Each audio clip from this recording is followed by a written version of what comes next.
Emergency room shutdowns continue in BC. Another earthquake in BC. The tariffs are scheduled to start tomorrow. And is media biased in Canada?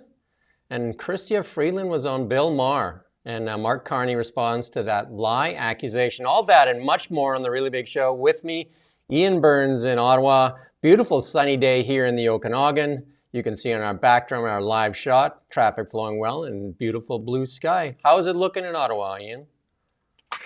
It's cloudy and minus 20-ish. Wow, and you got a little bit of snow, I take it still. Yeah, although they brought out the gigantic sort of tractors and whatnot to get some of the snow mountains off my street the other day, so we're starting to heal. There you go. The valley floor here, bare, no snow on the valley floor. Still lots of snow in the mountains here. But let's get right into it. We got a really big show here. Welcome back to Monday. The work week begins. Emergency departments forced to shut down another 2 BC Interior hospitals, this time 100 Mile House and Merritt. Yeah, that's the 5th time, isn't it, in the last sort of week, I think, for Merritt. We interviewed the mayor of Merritt. He said he thinks this is going to keep happening for potentially years, he said. But that's not what the NDP has said. They said that they're going to, they're throwing everything, the kitchen sink at this, and they're going to fix it. But they've been saying that for some time now, haven't they? And these are two that are often affected, 100 Mile House and Merritt. The other ones, Williams Lake and Lillooet, Oliver. they're often, yeah, Oliver's another one that gets really, Oliver was the worst has a really last bad year. time. Oliver was the worst last year. Yeah, and I think he actually said in that interview with Steve that it's like vacations, didn't he? And he thinks that the summer's going to be worst because that's when people go on their holidays. So, I mean, that's pretty unforgivable, I would say. It's, yeah, if you make a rota for your staff, then it really has to actually work, doesn't it? I mean, can you imagine a private company, a company like, I don't know, Google or something like that, when they do their rota of their staff, that they just have to shut down every now and then when people go on vacation? It's something that's so dysfunctional that it could only happen in the public sector, really. Yeah, and this has been plaguing the interior of BC for quite a while now. So there is good stories on Kelowna now, including when the mayor of Merritt spoke out, I think that was 6-7 months ago, and then the recent interview with him as well. It's on Kelowna now. He's quite upset about the whole thing, as well he should be. Another earthquake shakes awake some British Columbians, and this is a 4.1 magnitude earthquake detected around 5 p.m. or 5 a.m., roughly 44 kilometers northeast of Victoria and 75 kilometers southeast of Vancouver. It isn't believed to cause any damage. Yeah, that's what you get for living in the Ring of Fire on the tectonic plate. Yeah, we've had a few in the last little while too. It's also been blamed. It's been blamed on fossil fuels, hasn't it, as well recently on fracking, because there's a small chance of like kicking off a very small earthquake every now and then when you frack. So it's been used to complain about LNG or natural gas mining or whatever you want to call it. Never let a disaster go to waste. No, if you can, and especially if you can associate it in people's minds with naturally occurring phenomena like earthquakes or wildfires. If you can do that, then Bob's your uncle. You might just have won the argument. And then the throne speech goes tomorrow here in BC at the same time the tariffs are supposed to kick in. Brenda Bailey, the finance minister, is supposed to deliver that speech. Yeah, and they're blaming it all on Trump, but you don't have to have been around long to know that the BC economy, and particularly the BC fiscal situation, has been quite bleak for quite a number of years. And that's the reason that this is a difficult economic time for British Columbia. Not so much the threat of the Trump tariffs, because as David Eby and his lieutenants repeatedly say, BC is actually in the best position of all the provinces in Canada to weather this. It is the least reliant on US trade, and also obviously has the best port in Canada, has the best access to East Asia and the Pacific, like the fastest growing economies in the world. It has that sort of advantage. But the real trouble for BC is that it has the fiscal situation in BC is just catastrophic. It's really, really bad. It's a lot of a huge deficits being recorded year after year, and it's you can't do that. And that's been happening before Trump, and that budget deficit was forecast in at $9.4 billion this fiscal year. But David Eby did make a declaration of economic war because of Trump, and that's the reason they say they pulled that $1,000 grocery rebate. He said it was because of the Canadian dollar, and also that investment capital is fleeing Canada and British Columbia. Both of those things were happening prior to any Trump tariff threats, though. So looks like they were just looking for an excuse to stop that $1,000 grocery rebate that they promised everybody when they were trying to win that election. Yeah, and I think that there's a possibility that might hang over their heads a little bit, going forward. There is a very realistic prospect that this government might fall. It does have a very, very thin majority. I mean, I know they have the Greens to back them up, but that's not necessarily a guaranteed relationship. So it's possible that they might have to go into an election sooner than they would have expected, and I think this is going to hang over their head. I mean, it is a big deal, that, isn't it? You promise everybody $1,000 if they vote for you, just like straight up quid pro quo there. Your vote, and then you vote for me, I give you $1,000, and then to win the election, and then to not stump up that $1,000. People remember stuff like that. That's going to linger in people's minds. So they might think that they've got away with it now, but I don't know. I think this is going to really stick to them for a long time. I think the bigger problem is the reasons that they gave for not giving the money out. One, they delayed opening legislature, right, till into the February, which they could have had a fall session. They avoided the fall session where they could have delivered that. There was no Trump threats at that time. And then the two excuses they gave for it don't make sense either, because the dollar had already fallen and it was actually recovering when they said that thing. And the investment capital has been fleeing Canada and the province for over 3 years. Yeah, and then the other thing is, they said there wasn't the kind of economic stability, or necessarily the fiscal headroom to throw out those $1,000 checks to people, but there was enough stability and fiscal headroom to give every single MLA in the party a sinecure, a pointless promotion to a job that doesn't really exist, so that they could get more money. Yeah, they all got more money. There was no pullback on that, and no even remorse on that, and taking that away when they took the $1,000 away, and nobody said, "Hey, I won't take that check." They all took it. And but in some of the good news, Jock Finlayson, the chief economist for the Independent Contractors and Business Association, said maybe they're going to listen now. Maybe they're going to actually see something happen in our national resource industries and our trade-exposed industries, such as manufacturing. So maybe they're going to actually be open to the ideas of strengthening our economy.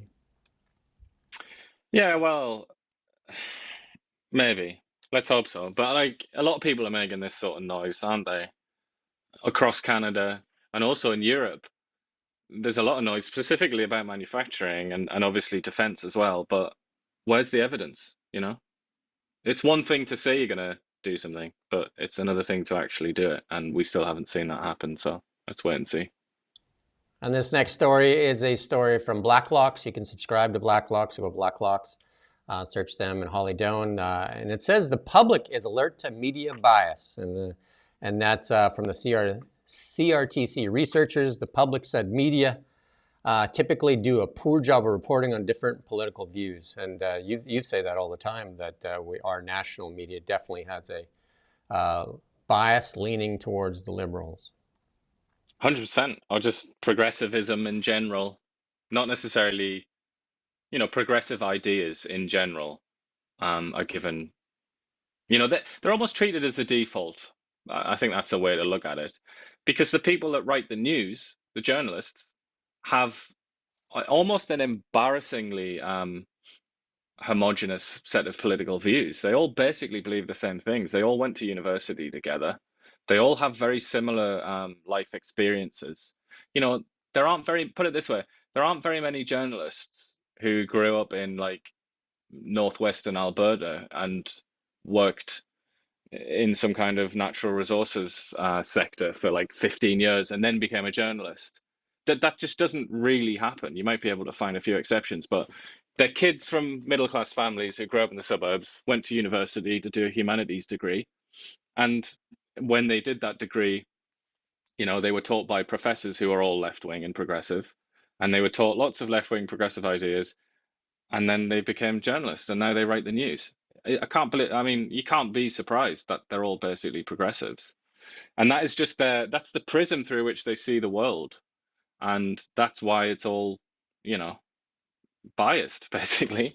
But yeah, I don't know. I mean, it also this Blacklock's article also talks a little bit about social media, doesn't it? And that which really has that has changed things, and that it's diminished the value of the traditional press, and it's elevated people who aren't even journalists, like Joe Rogan and people like that. They're just random people on random YouTubers who are trusted more than the press.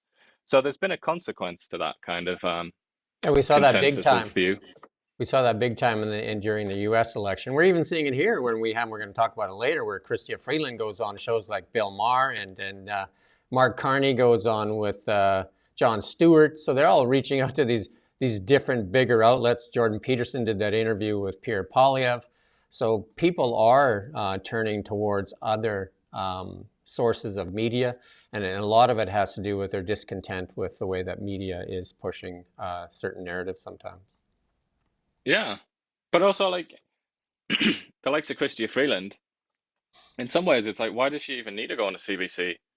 Like to an extent, or why do liberals even need to bother to go on CBC? Everybody that just about, the majority of the listeners to CBC or viewers are already liberals anyway. Like so, there's not many people to persuade. Whereas she goes on Bill Maher, and she might get some more independent thinkers because Bill Maher tries to project himself. He tries to represent himself as being like a no nonsense, middle of the road kind of guy, and he does have a lot of people on the right that like him. So I guess she thinks that's more of a kind of neutral platform. But yeah, I mean, it's very interesting that I would say that going to foreign news, especially when and one of I'm not sure. No, actually, it was the Bill Maher one where she started to talk about how important it is for Canada to protect its culture and protect its media ecosystem. I'm just thinking, if you really believe that, why are you on American TV? Isn't that the enemy? What are you doing? Yeah. And more on CBC. Here's Melanie Jolie coming out and said that we have to rely on the CBC to save Canada. And this is after Pascal Saint-Onge said that we need double the funding for CBC. And she says that Canada has basically three main pillars to have a strong democracy, and the legislative branch, the courts, and the media. And she said we already have two really strong pillars, and then we just need to strengthen the CBC to have a really strong media. And I'd like to remind her that Bill C-18 is basically crippling most media outlets in Canada, other than the ones they selectively decide to fund. Canada is one of the only Western nations that has blocked Meta, or Bill C-18 has forced Meta to block news outlets from posting on social media. But it's not going to stop the Liberals from advertising on Meta at the same time. Yeah, and using taxpayers' money to do it as well, and as they advertise through the federal government. But I mean, I would just have to say briefly, Melanie Jolie is, she's an educated woman. I believe she even went to Oxford University, quite a famous university where you get supposedly get quite a good education. And she's saying that there are three branches to the Canadian government: legislative, judicial, and media. I mean, what about the executive? I would say that you learn that probably when what, when you're about 12, maybe 13 years old? You don't need to go to Oxford University to know that the three branches of the government are legislative, judicial, and executive. Yeah, And I never knew the media was part of that.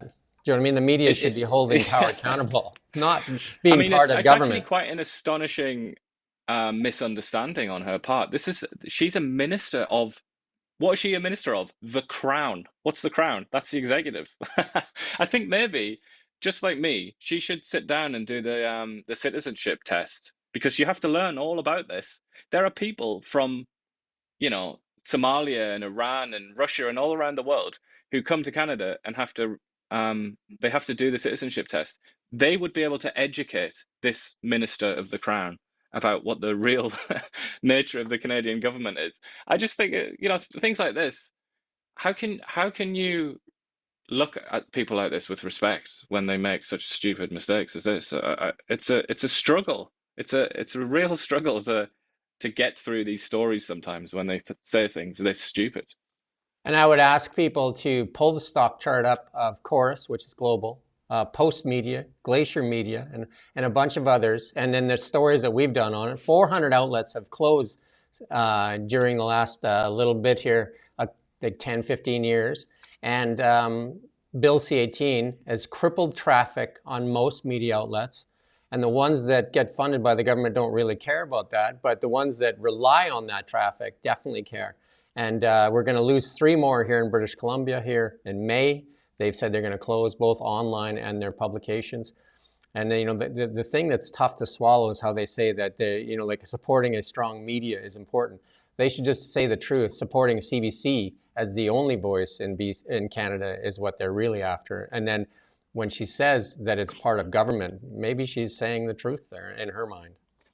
Yeah, you could argue that that's a little bit of a kind of accidental admission, that isn't it? Because the media that they support, I mean, there's a token support that there is a token non-progressive media conglomerate that is funded by the government, and that's the Post Media, which is pretty small and insignificant in the grand scheme of things.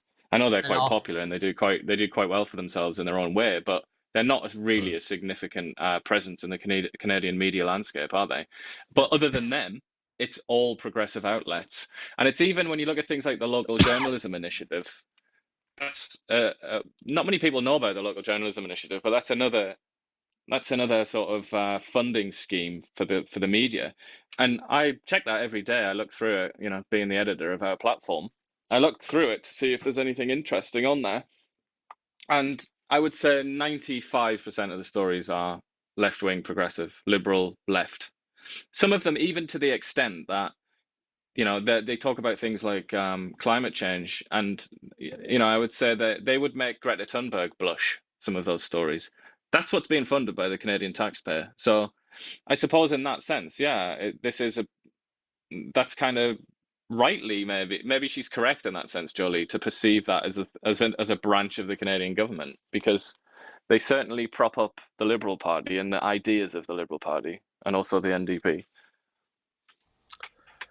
Yeah, and let's move on to the Liberal leadership race. And just also, we definitely welcome comments, and we're watching the comments and that on our YouTube and TikTok and that. So if you have some comments, that'd be great.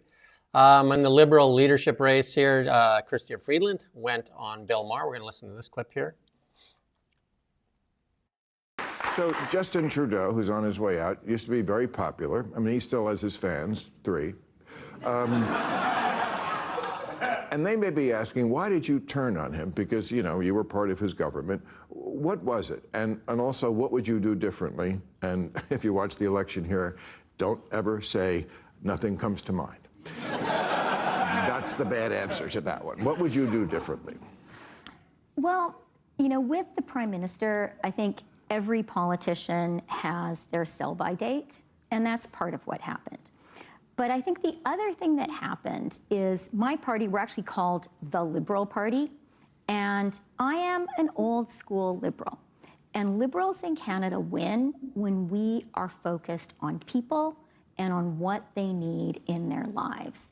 And we lose when people think that we're focused on virtue signaling and identity politics. So the same thing that sunk the party here in America when they went too far left. And that's the impression I got from Justin Trudeau.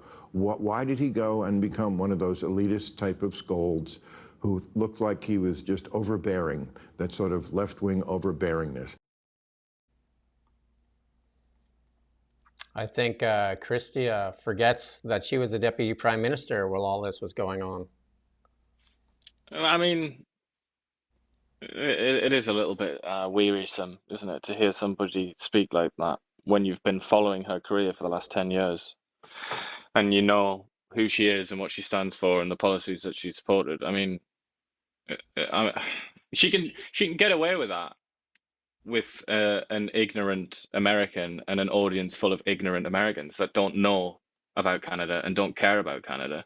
She can't get away with that in Canada, though. And I maybe that's why she's down there in the US chatting to a lot of Americans. But I mean, there's another podcast, another interview with non-Canadians that she's done, which is with The Rest is Politics podcast in the UK.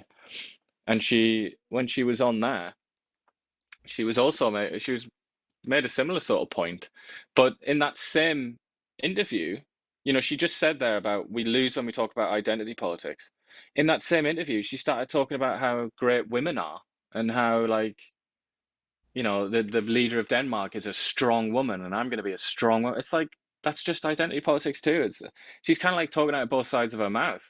And if anybody cares to listen, it's not difficult to see that, that she's trying to have it both ways.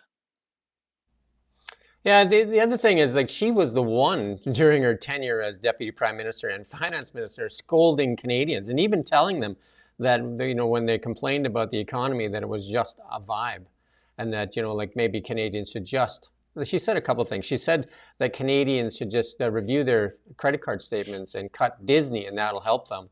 And the one that I found that was even more telling was when she said, when somebody asked about the carbon tax, the compounding carbon tax, and she said, I don't know why people even complain. I don't even have a car, and I take the bus and the subway and all that, and I'm not sure why people need a car. That really doesn't really explain the fact that she gets a chauffeur-driven limousine that tours her around based on paid by the government, and also, she has this high-paying job, and she lives in one of the most populated centers in Canada, where a lot of Canadians live in, smaller communities where they definitely need a car just to get to the grocery store. Yeah, I mean, she's had more than her fair share of gaffes, hasn't she, over the years? And it's my opinion that I really don't think she's a particularly good politician. I don't think that she's suited to politics.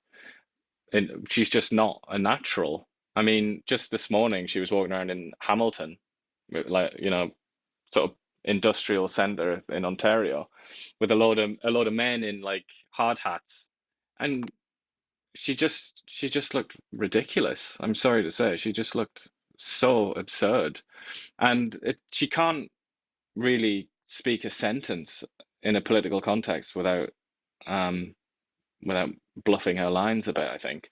And the unfortunate thing is that she obviously has quite a lot of insight.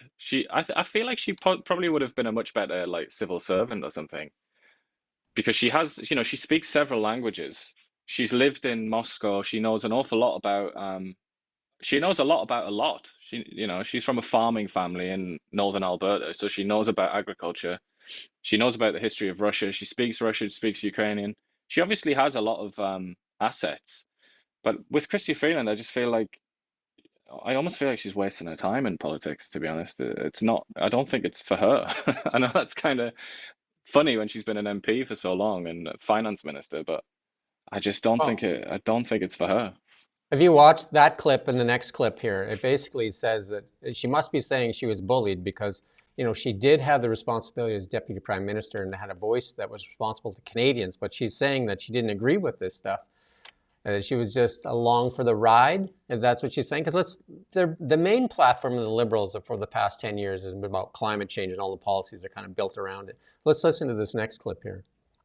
I think it was last week, Ottawa I see is trying to pass a law limiting the amount of time you can idle your car. Now, I've been in Canada in the winter. It's pretty fucking cold up there. That's why we used to have snowbirds before we decided we didn't want to spend our money in the United States. But and I don't think this, I mean, the reasoning is it's going to put a dent in global warming. I don't think it is. That you can only idle your car for a minute, I think remotely in 3 minutes if you're in it, before you can get going. To warm it up. This just pisses people off. And it looks like, as in America, they still haven't gotten the memo that this shit don't work. So you're against that kind of stuff, right? Look, Bill, I have got the menu. I have received the memo, to be a polite Canadian. I have received the memo, sir. Yes. And, you know, politicians win when they listen to people sincerely and hear what people are saying to them about their lives. And politicians lose when we think we are smarter than the people we work for. And when we think our job is to lecture people. That's not how democracy works. People don't like bossy and they don't like snobs. Yeah, that's exactly right. I'm always trying to tell the left. Okay. I think she should go back and play some of her speeches over the past 10 years. Yeah. Like She that's seems tough to have had a Damascene conversion. That's tough to listen to. And if you still go to her website, like her election website, climate change is still like the #1 pillar on there. So now when she's on Bill Maher looking for applause, she is all in on Bill Maher and saying that she got the menu or the memo, the menu or the memo.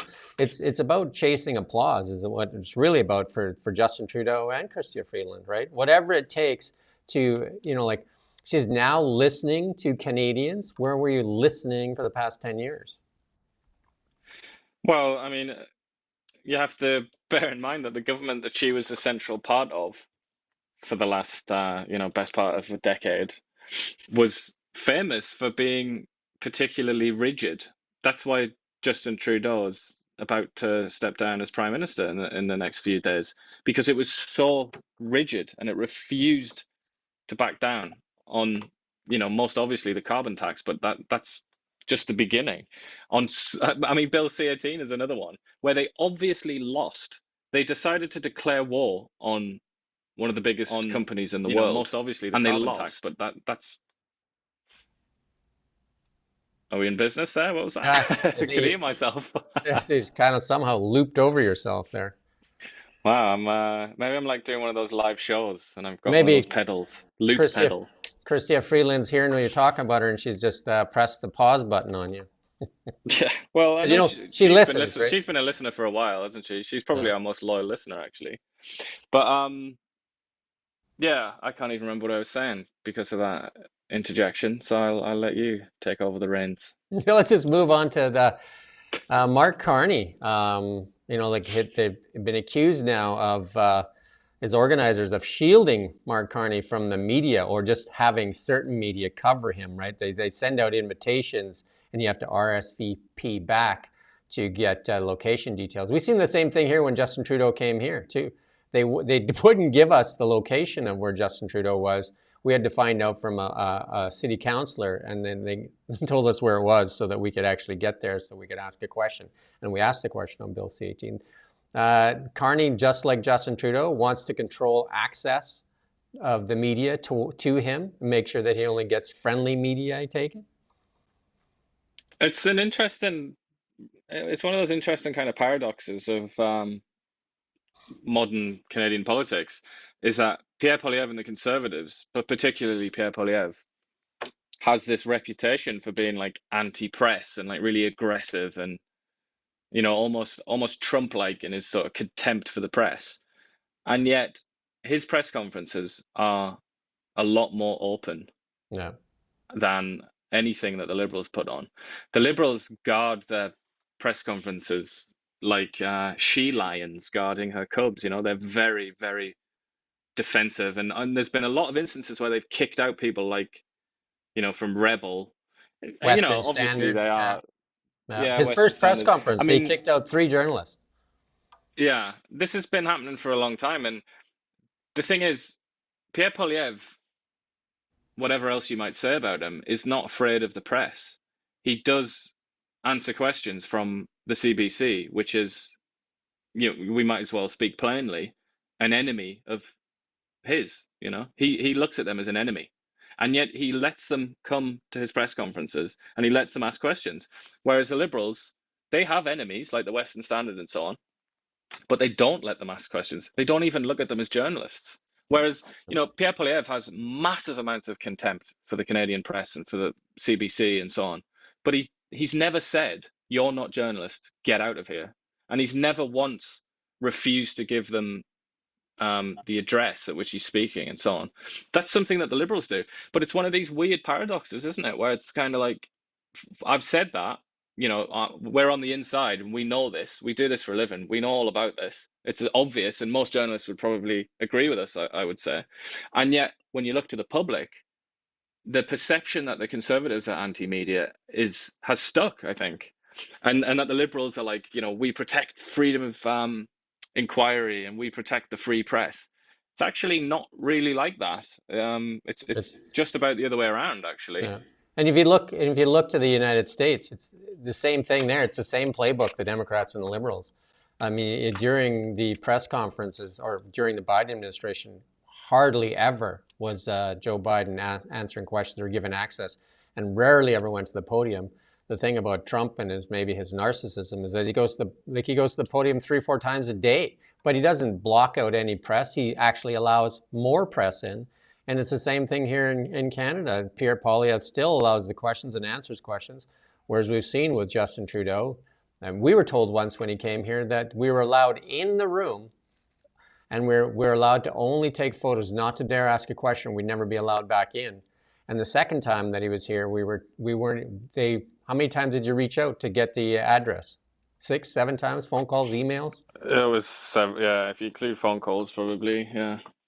And the same thing goes for Bill C-18. Like it's obvious if you do a little bit of homework, you'll see that independent media in Canada is being crippled and choked off while they continue to fund and now say they want to double the funding for the public broadcaster here that is definitely biased towards the Liberal Party. And I guess they should be, because they're the ones that they count on their paychecks from them, and Pierre Poilievre's government would defund them. So it actually puts them in a precarious position.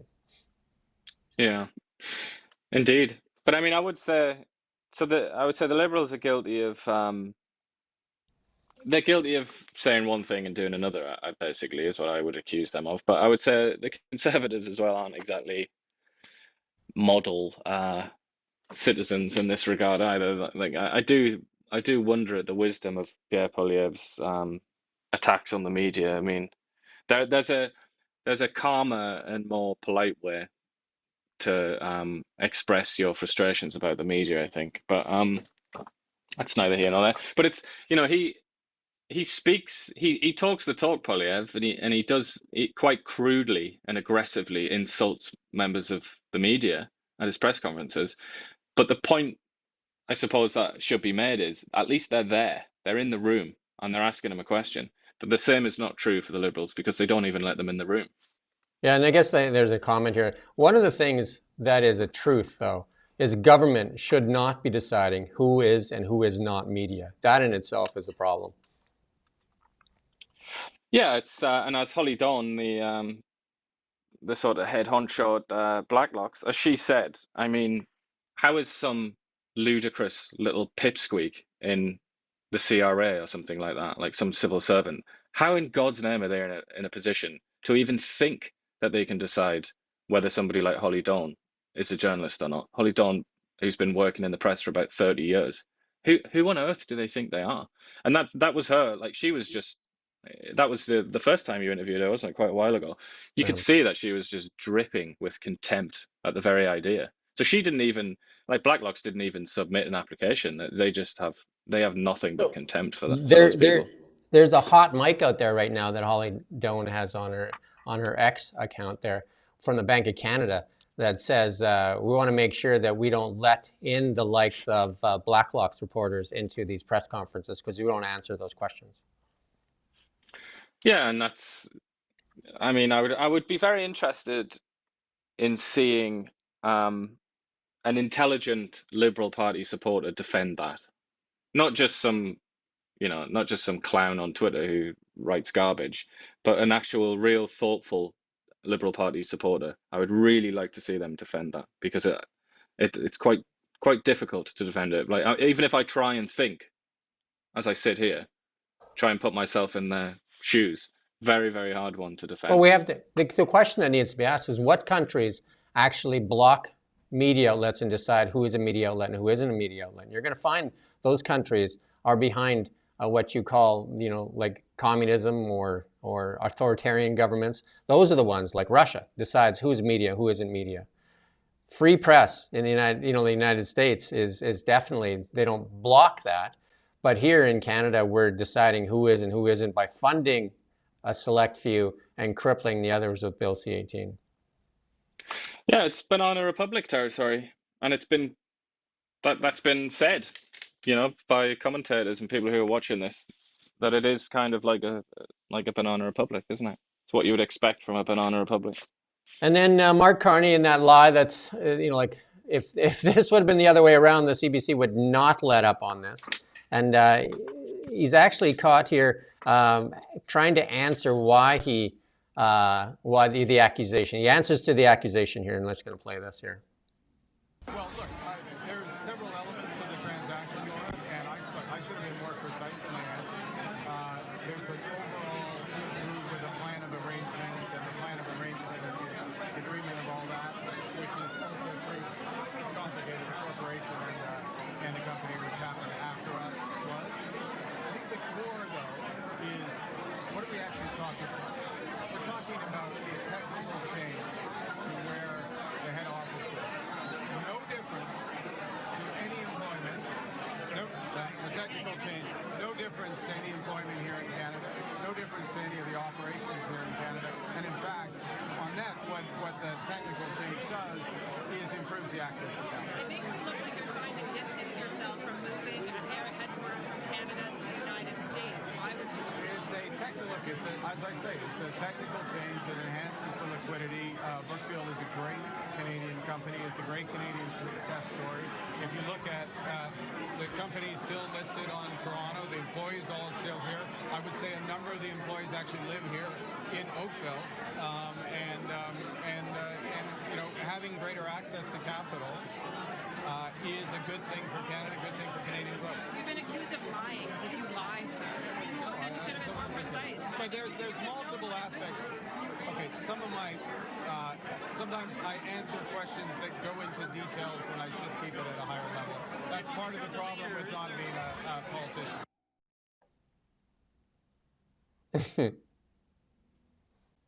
Part of the problems of being a politician is not answering truthfully. Is that what it is? Is that how it works? Well, he's trying to say, that he should lie. That he's such a true guy, truth-speaking hero that he needs to be more like the slime bag politicians. But he did lie, and then that was cringe-inducing for many reasons. The other thing that I thought was bad about that was how he well, number one, how when the question got difficult, he just walked away. That's showing absolute contempt for the Canadian people and for the free press. I mean, obviously, anybody should be able to see that. But I think one of the worst things is where he tried to sort of, in one of his answers, he tried to basically say, "You don't know what you're talking about. I'm the mega boffin giga brain. I'm the one that understands this." When he said it was a technical thing, we needed liquidity. It's like, okay, what are you talking about? So if it was just answer the question. So if it was just a technical thing, why lie in the first place? Well, yeah, and that's the other thing. It's about whether or not he told the truth the other day. Remember, this isn't like ancient history. This is like last week, isn't it? Yeah. But I mean, I just find it funny. It's often when you corner somebody, and you've kind of got somebody, and you know you have, they and they know you've got them, they resort to, 5-syllable words, and they mumble about something that it sounds a bit obscure, a bit sort of abstruse. They're trying to say things to give you the impression that no, you don't really know what you're talking about. This is like we're talking about liquidity here, Jim. Liquidity. Do you know what liquidity is? No, I didn't Yeah. think so. Oh yeah. No, You it's weren't a it's central banker. yeah. So yeah, you try to talk dumb people. And notice who's riding shotgun there with him though. She's been like right at his side there. Anita Anand, after announcing she wasn't going to run, is now running and then seems to be riding shotgun with Mark Carney in the last little while here at the same time. Got to admire her bravery, though, haven't you? She announced that she was stepping down when the Liberals were 25 points behind the Tories in the polls, and then very bravely and courageously, she's decided to come back now that they're even Stevens. So Hmm. again, we need more of that kind of valor in politics, I think. Yeah. And then this is Andrew Scheer's comment on X. It said that Mark Carney asked ChatGPT to come up with that response when he got caught lying without actually admitting he got caught lying. I mean, don't forget, the Liberals and CBC went after Christy Clark when she was caught in a lie and did not let up till she dropped out. And here's, I would say, even in a worse, more consequential lie. And it seems like they're also riding like protection as opposed to going after him for this. Yeah, I think it's considerably worse. The fact that Christy Clark was, joined the Tory party so that she could vote for her chum, and in the process try and have a weaker candidate elected to the party, to the Conservative Party. I mean, is that such a big deal? Like, I mean, obviously it was It a was bit the of a lie that scandal, got her, but it right? It doesn't was, really yeah. compare, yeah, in the lie. But as an issue, it doesn't really compare to, what might as well be Canada's like just about anyway, Canada's like shiniest business jewel, Brookfield Asset Management, like a real like diamond in the Canadian economy. I think that's a bigger deal that Mark Carney was involved. We don't know the extent to which in moving their headquarters from Canada to New York City. I mean, that's a bigger deal than Yeah. Christy Clark voting for a chum in the Conservative Party for the leadership and then pretending that she didn't. And then just, like when you enter into a relationship with anything or anybody, and this is what we're entering into, he wants to be Canada's leader. So that's a relationship with him and all Canadians. And if you start off with not just one lie, but several lies, even when he got caught talking about pipelines, it said one message to Western Canada and another message to Eastern Canada on pipelines. So which is it? Yeah, and he's also under the light bulb a little bit with having tried to present himself as being completely outside of the political realm and not associated with the Trudeau government, when in reality he's been an advisor in one shape or another for several years, directly to the head man, directly to Justin Trudeau. He's had at least two advisor roles for the Liberal Party, so he has been involved in politics. I mean, politics is full of these people, these hangers-on. Just go to Ottawa or Washington, D.C. or whatever. These cities are absolutely packed with people who are called advisors. They're all politicians, basically. They're all in politics. The idea that you could be an advisor to a government and not be in politics, that's absurd to me. So quite obviously, Mark Carney is trying to present himself as having been, this like completely outside of politics, completely clean of the filth of politics. But in Except when it reality, works. he's right involved there. He's elbow deep. Except when it works for him, because like when he wants to take credit. This is Stephen Harper coming on, said, and slams Carney for taking credit for Flaherty's work. And Stephen Harper writes, I've listened with increasing disbelief to Mark Carney's attempt to take credit for things they had little or nothing to do with back then. He has been doing this at the expense of the late Jim Flaherty, one of the greatest finance ministers in Canada. It's just, it's that next slide there. It's odd that he'll take credit for things, but when it comes to the negativity, they're saying the economy's bad. Oh, he didn't, Trudeau didn't listen to his advice. Then what was Trudeau, why would he be an economic advisor for that long if he wasn't listening? Doesn't make any sense. A lot of the stuff does not make sense. But yeah, I mean, this is a valid point. I can't believe it's taken this long for somebody to state the obvious, which is that Mark Carney has claimed responsibility for Canada's relatively smooth experience during the financial crash when he was a central banker, but he's completely failed to acknowledge that the reason that Canada got through that a little bit, you know, less hurt than other countries is because of the regulatory Yeah, it was arrangements, the banking. the Yeah. very strict rules on Yeah. the ratio of capital to, you know, money that you can borrow or money And that if you can you lend for banks, and that's done by politicians. That was nothing to do with Mark Carney. and we had Jean Chrétien here speaking at our Level Up convention. He took credit for that. And don't forget, at that time, Mark Carney was working for the Conservatives. So Jean Chrétien took credit for that, the regulatory environment for the banking industries, because we only have like a few major banks. I think it's 5, and it's not like the U.S. where it's more loose than that. So him taking credit for that, but not wanting to take credit for this current economic situation when he was actually listed as the advisor here. Yeah. And then also, the way he tends to sell himself is, I've been a central banker in 2 countries, and I got 2 countries through 2 different crises. So we've already discussed there the financial crash when he was Bank of Canada governor, but when he was Bank of England governor, he's referring to Brexit there when he's talking about a crisis. He is, and even before Brexit, he is generally considered to have been basically, like, in the best case, the best assessment I've heard is that he was he basically did nothing. He's basically neutral, both good and bad. But if you listen to a lot of people in England, and I'm not talking about his political opponents, let's say, I'm talking about actual sort of macroeconomists and that kind of thing. They look at him as actually having been a failure overall, a sort of mild failure, in that he pumped the asset bubble in England, which continues to this day to destroy the British economy and the quality of life of British citizens. So unfortunately, it doesn't really hold up to scrutiny. Because in the one case where he actually is respected universally around the world, that is when he was Bank of Canada governor, he's kind of overstating it a little bit, because obviously the regulatory and the fiscal and all that stuff wasn't his job. He didn't have anything to do with that. So he's overstating it there. And then with Brexit and in the UK, he's just not really telling the truth, unfortunately. Brian Lilly with a tweet saying that we can expect an election on April 22nd. He's hearing that Mark Carney will call the election on March 16th with voting just after Easter.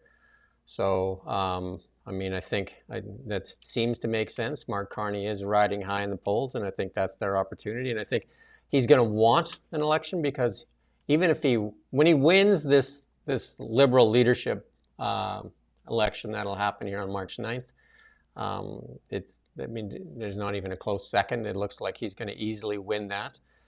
He becomes the prime minister without ever getting one single vote from a Canadian. And then, but he doesn't get to go into Parliament until he gets elected as an MP. Yeah, I would say I'm sure there's a handful of Canadians still in the Liberal Party. So I guess he would say some Canadians have voted for him, but not in a real election, not in an actual proper democratic election. Yeah. But no, yeah, I think he is. I think this is correct. I do think he's gonna have to go quickly, because you can just imagine how rapidly it would sour if he hung on as prime minister, and he was literally, the House of Commons was open for business, and he was up there in the visitors gallery looking down like a sort of eunuch, like a totally powerless observer in the background. That's not a good look. There's no way that's tolerable. So yeah, they're going to have an election. There was another clip that I didn't put in because I thought we were just too many clips. Mark Carney speaking at this pub again, saying that basically that he is Winston Churchill and that the moment is 1938, and that he's really good in a time of crisis, but he's no good. He says this himself. He's no good when times are good. So does that mean he's going to keep us in crisis so he'll be good? He needs to play to his strengths. And then you're familiar with Winston Churchill. Is he Winston Churchill? I wonder if he would genuinely, if you really grilled him on that, if he would stick to it and say that he was. I mean, I don't see many similarities between the two of them, really. I mean, do you think Mark Carney could escape from a prison and then write best-selling articles about it? And do you think Mark Carney would think Mark Carney would be a minister in a massive war, make a mistake, and then while still an MP, sign up to the military and go and fight on the front lines in the First World War. I'm not sure Mark Carney would do that. No, No. I would disagree for sure. But also, one of the things that the Liberal Party has been really good at, and it's really effective for them, is driving fear. And they do this over and over again. To say this is a 1938 moment where we're starting the Second World War, comparing this to coming into Canada to be the Prime Minister in like economic turmoil, is a lot different than saying we're going to a world war, one of the worst wars of this planet's history. I just think that is just driving a bunch of fear. And they do the same thing when anybody makes points on, like even right now, we're making points on some of the things that the Liberal Party has done for a while. And then the next thing they do is they call you a Trumpian or something like that. Yeah, I mean these constant like Second World War, 1930s analogies. I think this was ridiculous in like the 1960s. That's how old and boring this is. To think that this is still happening in the 2020s, the middle of the And who's 2020s, and who's and we're buying still into having it? people Yeah. compare. Yeah, I don't know. I don't know. I feel like it's just kind of it's for people that don't know anything. I It's think like it's insulting to the soldiers that went off to fight in this war to say that this moment is the same. Like, and David Eby's used that too, that we're at war. This rhetoric has to be dialed down. They're only making it worse and making some Canadians that are susceptible to this, like you're basically not helping their mental wellness.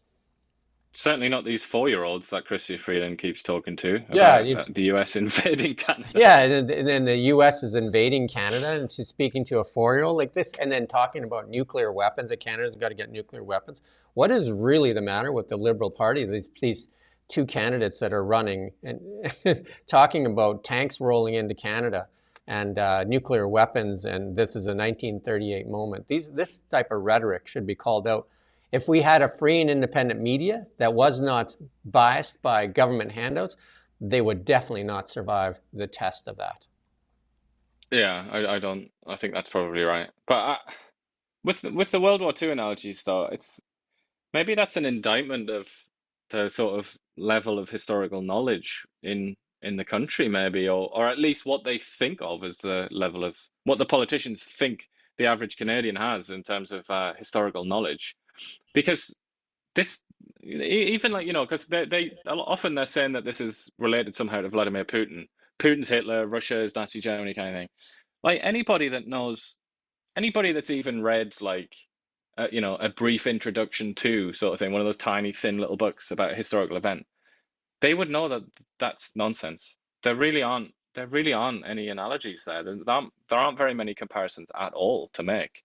I mean, we haven't got all day, but just quickly to say, Nazi Germany in the late 1930s and early 1940s had pretty much the most powerful land military on earth. It had a gigantic economy, a fairly large navy. It had one of the best air forces in the world, and had proven that it could invade, annex, and defeat other countries pretty quickly. Like in the case of, Poland, France, really, really quickly. How does that compare to Russia? Russia has like a completely ramshackle economy, a really garbage military that can't even win in Ukraine. It's shown how ineffective it is because here we are 3 years later and Russian soldiers are still being slaughtered in eastern Ukraine. Where is the comparison? Russia is, I mean, it doesn't take very long, does it, to like smash that to pieces? And yet here we are, it's still apparently that they're still the Nazis. But I mean, what can you do? Yeah, we got to go quickly for the rest of this stuff, I guess. We're up on our hour here. We got quite a bit of good stuff left, though. Donald Trump puts out a tweet on Truth, or whatever they call it on Truth, tomorrow night will be big, and I will tell it like it is.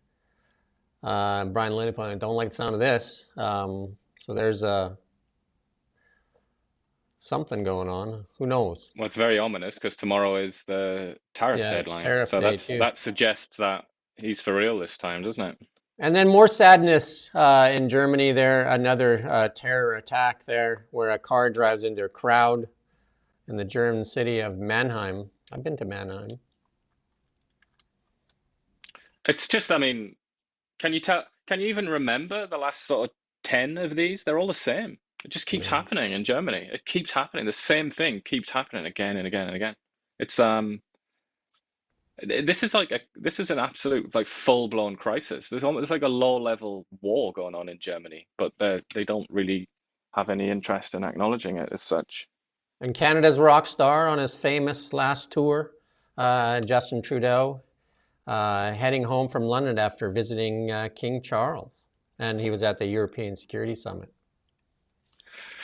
Yeah, look at those lovely Queen Anne chairs or whatever they are. Very, very nice. Very nice upholstery. There you go. Some people would probably put those out in a garage sale, but they're probably worth a lot, right? Yeah, they are now. Now that the scented Justin Trudeau sat on one of them. I mean, big time. Yeah, on Sunday, Trudeau said Vladimir Putin is a liar and a criminal and cannot be trusted to keep his word in any way, shape, or form. And according to Chrystia Freeland, you might be in that same boat. So there you go. And then we already talked about this. Canada waiting to see if Trump starts the tariffs, and that's supposed to start tomorrow, actually. So, and then CBS News has confirmed that Defense Secretary Pete Hegseth has ordered the U.S. Cyber Command to temporarily halt cyber operations and plan against Russia. So, not sure what that means. I did see on a Fox News headline that the Zelensky deal is back on the table. So, I mean, you can't keep up with that stuff down there. You never know what's happening in the next 5 minutes there. Definitely, if anything, he keeps the media outlets active in the United States, if nothing else, right? Yeah, very very busy work, isn't it? This thing though with the Russians, the question that should immediately spring to mind is why exactly were they carrying out cyber offensives against Russia, a country that for all the bad relations they aren't at war with. Right. But I mean, I think the real reason is it was retaliatory because the Russians do this in the West all the time. But if this is if it's a possibility that those cyber attacks can be stopped from Russia, that would be brilliant because they steal hundreds of millions of dollars like every year from hospitals and businesses and all sorts. Yeah. It's ongoing. An Australian whose blood saved 2.4 million babies has died at the age of 88. Aussie hero James Harrison, whose blood contains a rare antibody, died in his sleep. Can you imagine that? I mean, we're talking about all these people who think that they're great. We're talking about people like, Chrystia Freeland, Vladimir Putin, blah blah blah, all these people. They all probably deep down think they're great people. But then look at this chap. I mean, they are not fit to polish his fingernail, are they? This guy really is a hero. This is an extraordinarily consequential human being, far more than Vladimir Putin or any of these cretins. Absolutely. Let's move on to markets. Gold up this morning and up pretty good, up like $30. In Canadian dollars, even higher, 41.67 in Canadian dollars. Crypto has bounced a little bit. You can kind of see in the chart for the Bitcoin there. For the Bitcoin, it touched down quite low there and then has bounced back solidly. So interesting to see where Bitcoin goes. Of course, the negative talk out there now is saying that the Bitcoin thing may not be real. That's how the news cycle works. They came out there and says maybe it's not going to be a U.S. reserve asset, and so you get the negative stories. It pounds it down almost to 80, to fill that gap, and then there's quite a resounding bounce off that $80,000 mark, right? So for the people buying the dip there. Canadian dollar. Not looking that good here as it awaits the tariffs. We did that really good story with the UBCO prof there and says, the tariffs for most people won't cause, the people that will lose their jobs is one part of it, but the consumer is the one that will get affected in the retaliatory tariffs. And he was saying that maybe Canada should pump its brakes be cautious on retaliatory ones, because that's the ones that will hurt Canadian consumers. It's on the goods that are coming this way. The tariffs going the other way that they're going to charge us actually hurts the American consumer, not the Canadian consumer. So keep that in mind. when you're talking This tariffs. is interesting though. You've got the 10-year one on here, haven't you? Yeah. Look at the right at the beginning there, that dip. That's the election of Justin Trudeau, isn't it? October 2015. So interesting that that was his beginning and this is his end. Doesn't look good for Justin. The dollar was actually during Harper's tenure was actually over a dollar. I think $1.10 was the high during Harper's tenure. Although it did have some low points too, but I think the lowest was 89 cents or something like that, right? So Well, there's 90 Harper there, 84 cent, 84. Yeah. yeah, that's Well, near the rounding up, 84. yeah, that's near the end of his tenure. But yeah, during the beginning part of his, it was actually higher. So. In the AI and tech world, Google demands a 60-hour work week. You know, those people that want to have more work-life balance. Google says, no, get to work and work in the office to top it off, because Google definitely playing catch-up in the AI world, and they're saying they want their engineers at work, working harder, because, you know, they've obviously fallen behind. Their first launch of Gemini was kind of a joke, right? And they really are quite a bit behind it. With all that money, with all those engineers, I guess sometimes it's hard to make the jump when the hungry ones like OpenAI and Grok and these other ones and Claude are making huge headway, and Google maybe has too much cash money. Well, they give like kids fresh out of university sometimes off, like you know, you read about it quite a lot when you look at Google salaries. They give these youngsters who know nothing like 200,000 US dollars a year. Do they honestly think that that entitles them to an easy life where they can work from home for like 30 hours a week or something? I mean, you're being paid more than basically everybody on the planet. So you should, but they don't seem to feel that way. I think they're quite entitled, aren't they? They seem to think that they deserve these massive salaries to do nothing. A lot So of I can kind of companies, understand why Google would be putting the boot down a bit. including a lot of the big banks, including the U.S. government, now forcing people back to work. The federal government in Canada, we did that story just a couple of days ago, has a 3-day a week work at the office policy. But in December, only 31% of those people at the Department of Defense followed those rules. Yeah, and they are kind of like our Google employees in a way, aren't they? In that they have very high salaries in the federal government. So that surely can't work forever. And a new Alibaba now to make AI video creation free to the public. So this is coming fast and furious. So now here's Alibaba saying, because you know there's a lot of these AI gen models out there, and some creating videos, some creating photos and all that kind of stuff. And you know the stuff is getting, the advancements are, this is why we have this segment in here, because the advancements are fast and furious. I mean, I rarely use Google now. I mean, I just use basically ChatGPT and Grok. I find that Grok can actually search websites and stuff like that. Like, you know, I was doing something with LinkedIn yesterday, and I asked it to kind of like review my article, and OpenAI said it can't access LinkedIn, but Grok says, sure, no problem. Well, it's Google still has a use if you want to spend 45 minutes trying to find an answer to a pretty straightforward question. Yeah. Then Google's for you. I do find that the more you use it, the more comfortable you get with it, the more it gives you the straight up answers. It's what I really like with it. So, and then here you go, fitness trainers. There's a bunch of apps out there now that'll give you a fitness trainer, and you can upload your photos. You can do that with OpenAI as well. You can upload your photos.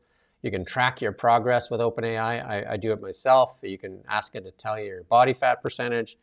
You can ask for exercises to work on certain parts of your body. You can do a ton of different things. And also we'll chart your progress and evaluate your photos from 3 months ago to today and tell you what to do. And you can actually upload photos of food or packaging and say, should I eat this? And a lot of times it'll say things like, don't eat it, right? You know, like, and it'll analyze the chemicals that are in food as well. And then this is the one where I'm talking about the photos, this next photo here, where actually if you upload your photo, it'll tell you your body fat percentage and your lean mass and all that stuff. So a couple of them out there, you can go check them out online yourself, Gym Buddy, Dr. Muscle, FitBod. There's quite a few of them out there. But you can just use OpenAI and do a lot of that stuff yourself. because a lot of these are using those LLMs. Is they're just building an agent on top of a model like Claude or OpenAI or Grok. And in our EV world, we've got a video to play for you here. And listen closely to the video. Of a city that's gone mostly electric. Really, the only thing you hear anymore is people honking their horns. And everybody with a scooter rides on the street with the pedestrians. There you go. That's in Shenzhen, China. And that city is a super modern city, and it came out of nowhere too. They built a massive city that's mostly all electric, and Chinese EV sales are over 50% now electric. It's a good way to get knocked over, though, isn't it? Yeah, imagine so, right? Probably want to invest in a giant bubble wrap suit or something, so that when you inevitably do get knocked over, you can survive it. Yeah, and in our comedy section, in our meme for the day, there you go. There's a good Canadian there, Michael J. Fox.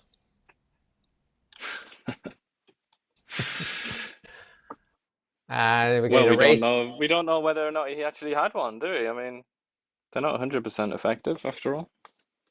There you go, Michael J. Fox, and I can't remember the name of the other actor there. Escapes me. Just call him Doc. Doc, yeah. That'll do. Yeah, so Justin Trudeau is finishing up his world tour. How many days has he got left? 6, I guess. 6 days. 6 days. How many countries can he do in 6 days? How much money can he spend? That's gonna be the reality TV show that nobody asked for. How much money can he spend? I did see on I guess his son. There's a country star that's got a big following on TikTok, and he's got a song that's beating the charts out. And I guess he did a little rant on Justin Trudeau's son turning could he become a rap artist? So Yeah, I mean, I do wonder. He has been very, very busy, hasn't he, Justin? So I do wonder what he's still got up his sleeve. I mean, we know that he loves BC, doesn't he? He always talks about how he loves BC. So I suspect he's gonna do something in BC. Maybe that'll be his final show. Maybe he'll be our next premier. Yes, maybe he'll be the next. Maybe he'll succeed Adrian Dix at the Climate Change Ministry or whatever they call it now. I believe if Mark Carney wins, he'll probably be made the climate ambassador for the world to represent Canada on the world stage as our climate ambassador. That's what I believe will happen. That way he can travel around, still get everything paid for, and get all the pomp and ceremony he needs. Yeah, or maybe you can do climate change, Ukraine, and LGBT affairs. That could be you can have a triple responsibility, wear 3 crowns at once. Yeah, and we know that Chrystia Freeland listens, so maybe she'll pass on that idea to Mark Carney. There you go. I'm sure that one's probably the paperwork's already done for that. Mark Carney will forget that he did the paperwork, though. This is our joking segment, though. Keep that in mind. I mean, Chrystia, even though Mark Carney's probably going to win, I can only imagine that his very, very good friend, Chrystia Freeland, is going to have a prominent position in the government, possibly finance minister again, but I don't know. But yeah, she's going to be in a position of power, I think, no matter what. Good old Chrystia.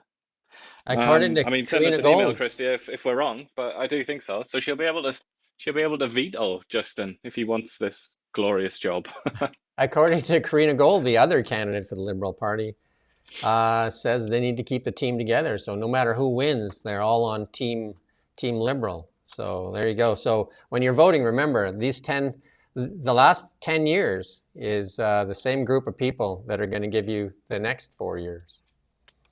Look, if you've got a team as good as that, you don't want to break them up, do you? It's like it's sacrilege almost. That's why so many people were upset when the Beatles broke up. You just don't break up people that work so well together. So yeah. Keeping in mind, this is our comedy section. So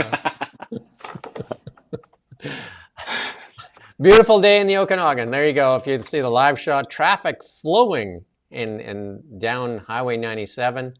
And look at that sky here, and there's no snow on the ground in Kelowna.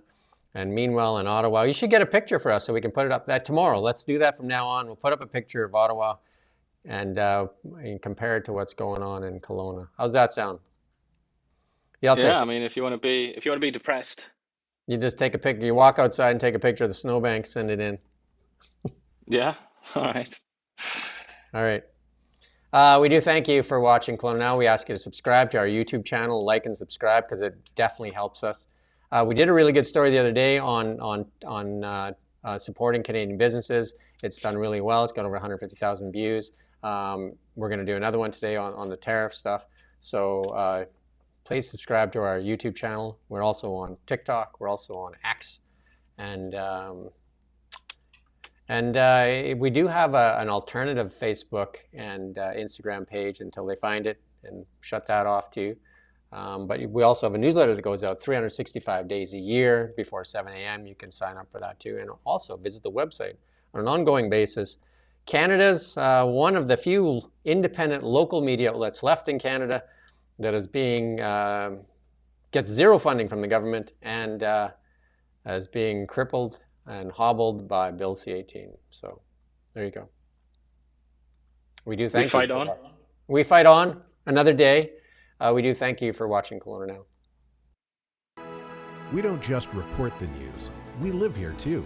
We're your neighbors, bringing you stories that matter to all of us. No government funding, no outside influence. Kelowna Now, local, independent. News you can trust.